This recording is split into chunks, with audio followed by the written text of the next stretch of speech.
All right. Well, hello, everybody. It's been a minute. I have decided to start up my YouTube video teaching again,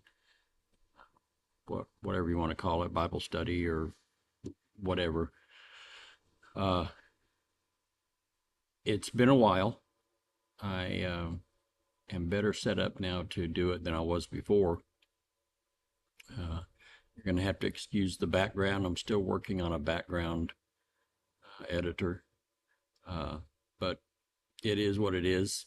And I wanted to go ahead and get this started. So I'm going to do just a short little devotional today that I got in my email the other day that kind of ties in with what we've been talking about here at church lately for the last few weeks. Um, it's a it's a question that Christians deal with a lot, I think.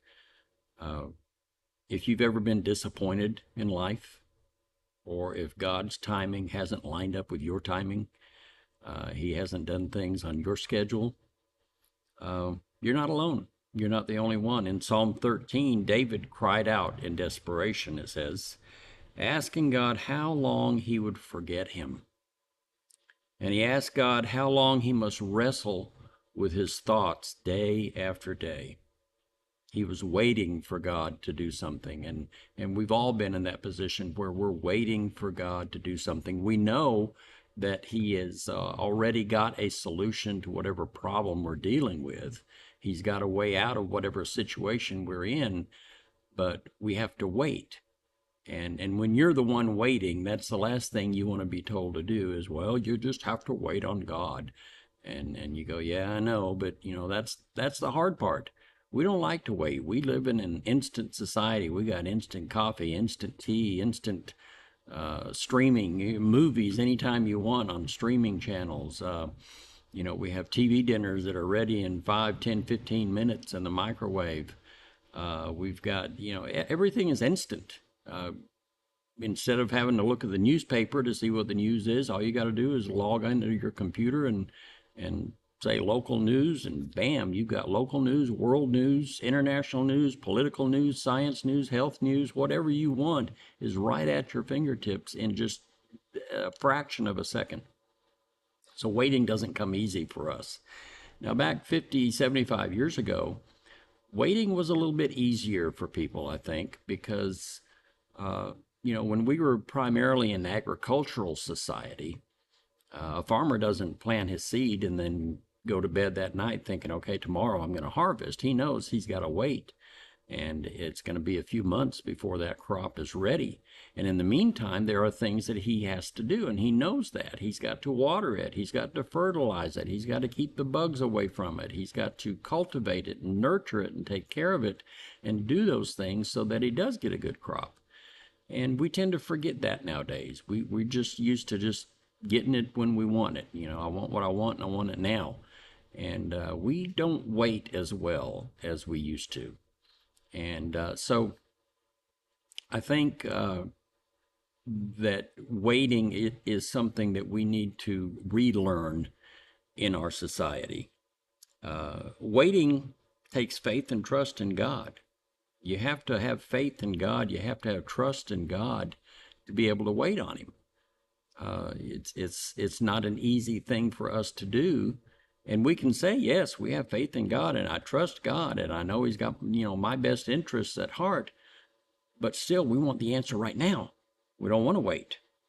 But waiting can save us a lifetime of regrets. Elizabeth Elliot said, waiting on God requires the willingness to bear uncertainty, to carry within oneself the unanswered question, lifting the heart to God about it whenever it intrudes upon one's thoughts. So waiting is just a matter of just leaving it to God, being okay with not knowing all the details, I guess. Um, and every time you think about it, say, God, I'm waiting on you. I'm waiting on you. Whatever you want to do in my life right now is fine, but I'm waiting on you for an answer to this situation. A lot of our lives involve waiting. When we're little kids. We can't wait to what? We can't wait to grow up. When we're 5, we can't wait to be 6. When we're 6, we can't wait to be 7. When we're 10, we can't wait to be a teenager. When we become a teenager, we can't wait until we can drive. Then we can't wait till we get a job. Then we can't wait until we, finish high school. Then we can't wait till we go to college. Then we can't wait to finish college and graduate college. Then we can't wait to get a job. Then we can't wait to get a promotion. Then we can't wait till we can retire. We're always waiting for something, and it's just what we have is just never good enough for us, it seems. As single people, we wait for marriage, and if we marry, we anticipate kids. So then we're waiting on kids, and then once the kids are born, we're waiting for the kids to grow up and get out of the house, and then we're waiting for those grandchildren. And life is a series of endless waiting. But waiting for what we're waiting for isn't wasted. The enemy wants us to be discouraged. He wants to steal. He wants to kill. He wants to destroy. That's in John chapter 10, verse 10. He wants to steal our joy. He wants to kill our hope, and he wants to destroy our anticipation of a full life. Waiting may feel mundane. It may feel boring. It may feel useless and pointless. But our waiting seasons are vital. Isaiah 40:31 reminds us what waiting on the Lord does. He says that those that wait upon the Lord shall renew their strength. They shall mount up with wings as eagles. They shall run and not grow weary. They shall walk and not faint. We will be renewed. We will soar like eagles above this depraved world. We're going to be able to run and not grow weary. We're going to be able to walk and not faint. When we get discouraged in our waiting, when we get frustrated, when we get anxious, we need to ask ourselves, where is our hope? And what are we waiting on? Or who are we waiting on? Our attitude and our outlook reveal our focus. We're studying the book of Job. We just started the book of Job on Wednesday nights. And one of the things that I thought was remarkable was in the first part of Job, when he loses all 10 of his kids, he loses almost all of his servants, he loses a good deal of his animals. He was the most prosperous man in his area of the world, and he lost everything. It was just him and a few servants and a few animals and his wife even told him to just curse God and die. But when he first lost all those things, the Bible says that he grieved, he mourned, of course. I mean, that's natural. He had 10 kids and he lost them all in one day. But then it says he fell on his knees and he worshiped God. He didn't yell at God. He didn't get angry with God. He didn't ask God, why is this happening to me? He worshiped God, and he said, God gives and God takes away. Blessed be the name of the Lord. And that's the perspective that we need to have when we're waiting on something, is that God's going to give it to us at just the exact right time. God is never late. He's never early. He's always right on time. And when we are waiting for something from the Lord, it's important that we realize that he's not going to give it to us before we're ready. And there may be some things that he needs to do and change in our life, ways that he needs to grow us so that we're ready for that answer when he's ready to give it to us.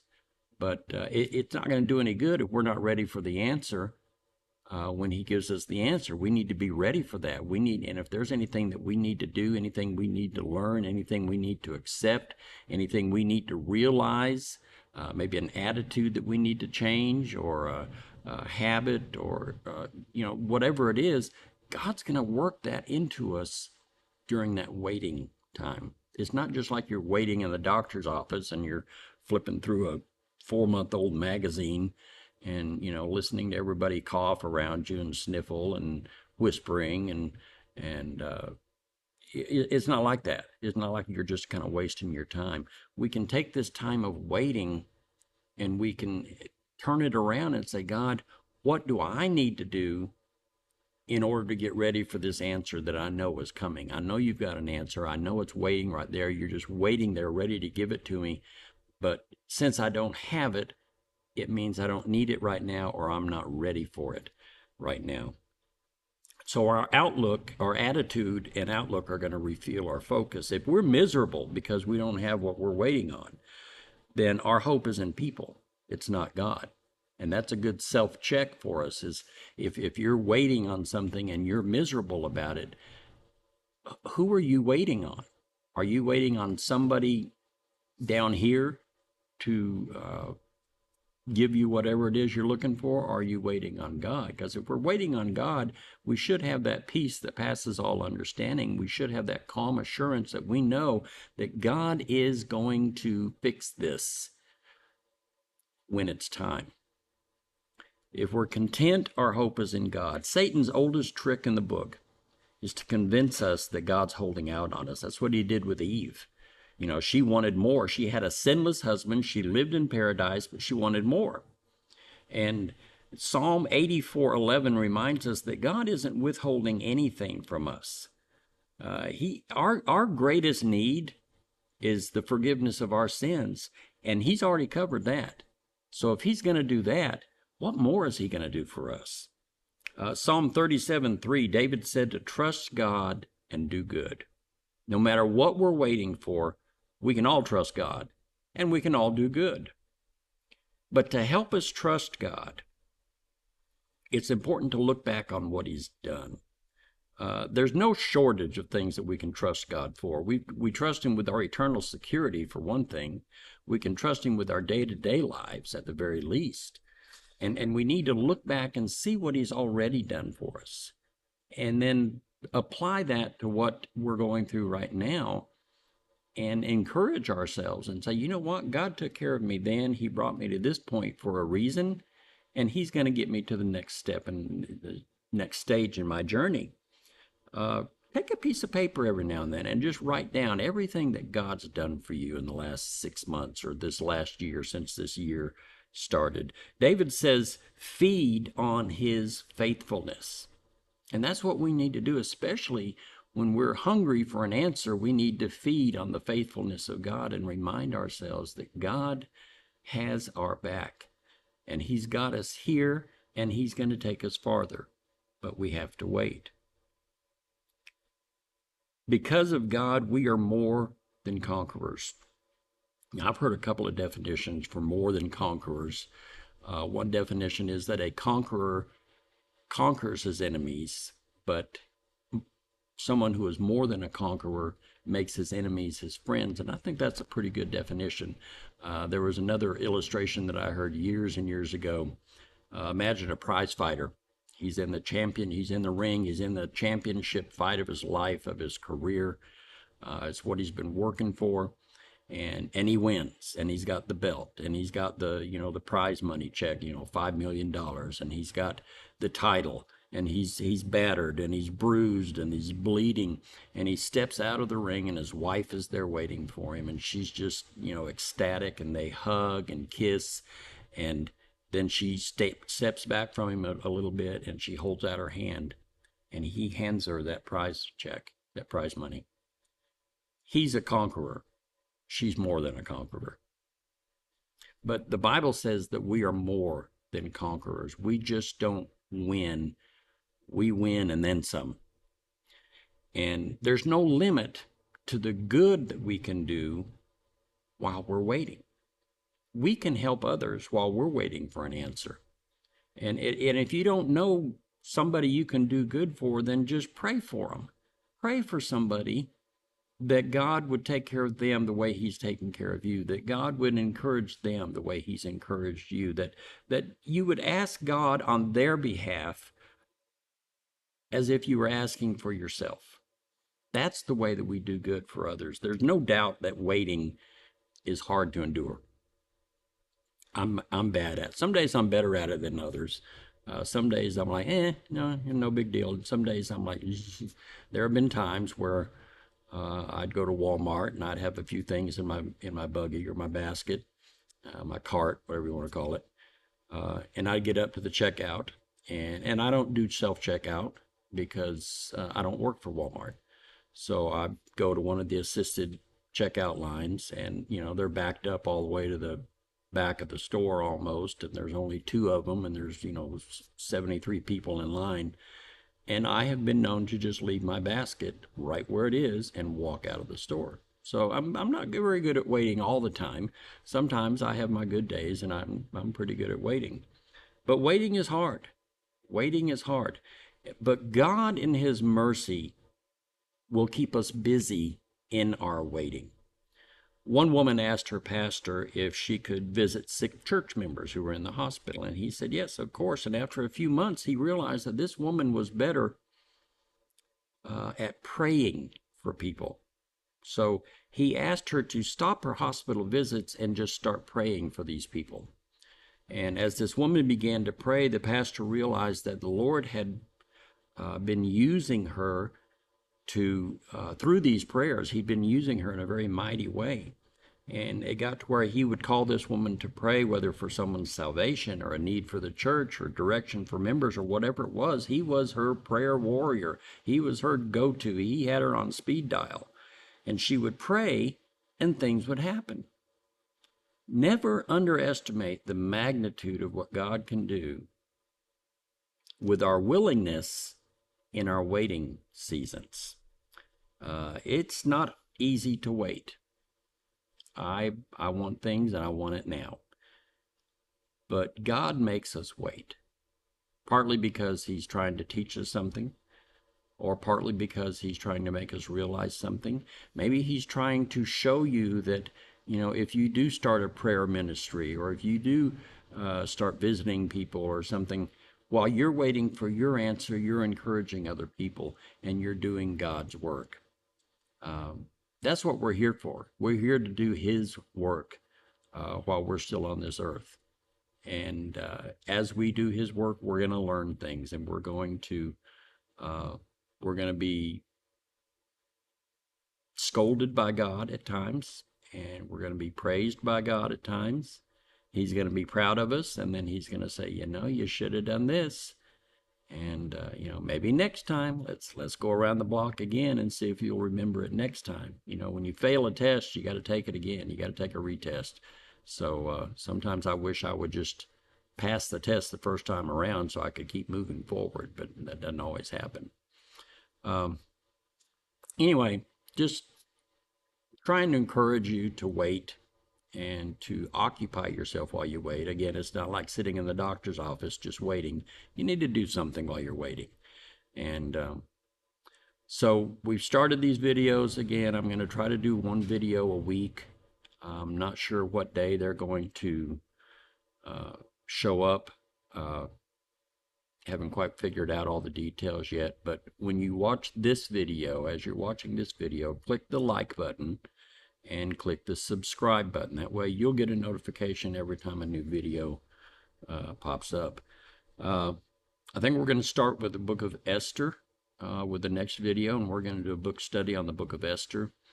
And a fascinating book, a book that you may or may not realize does not mention God at all. And you might say, well, that's weird for a book in the Bible not to mention God. But even though he's not mentioned, you can see him working in the background, just the way he works in our lives. And the people in the book of Esther were waiting, but they were doing things in their waiting. And so it's a really, really cool book, not very long. If you need to email me, the email is teachertalk23@yahoo.com, and I'll answer those emails. If you have prayer requests or anything, it'll all be held in the strictest confidence. I'm going to try to notify those of you that I know were watching my videos before. I'm going to try to notify you about this one. I want to give a shout out to Aunt Mamie in East Texas. I hope you're feeling better. Hope your recovery is going well. Shout out to Madeline out in Texarkana. We miss you, and hope you can start watching these videos again and be blessed by them. Anybody else that's watching these videos, that's my one hope, is that they will be a blessing to you. If they are a blessing to you, let me know. If there's something that's bothering you, let me know. Again, I'm going to try to fix the background so that it's not quite as Spartan, I guess, or I don't know. what. But we do what we got to do, and I've felt the Lord leading me to get these videos going again for a while now. So I just thought, you know what, I'm just going to go with what I got and go from there. So anyway, God bless y'all. Hopefully in another week there'll be another video. Until then, be busy in your waiting, and trust God and wait on God, and you'll be blessed for it. Thanks.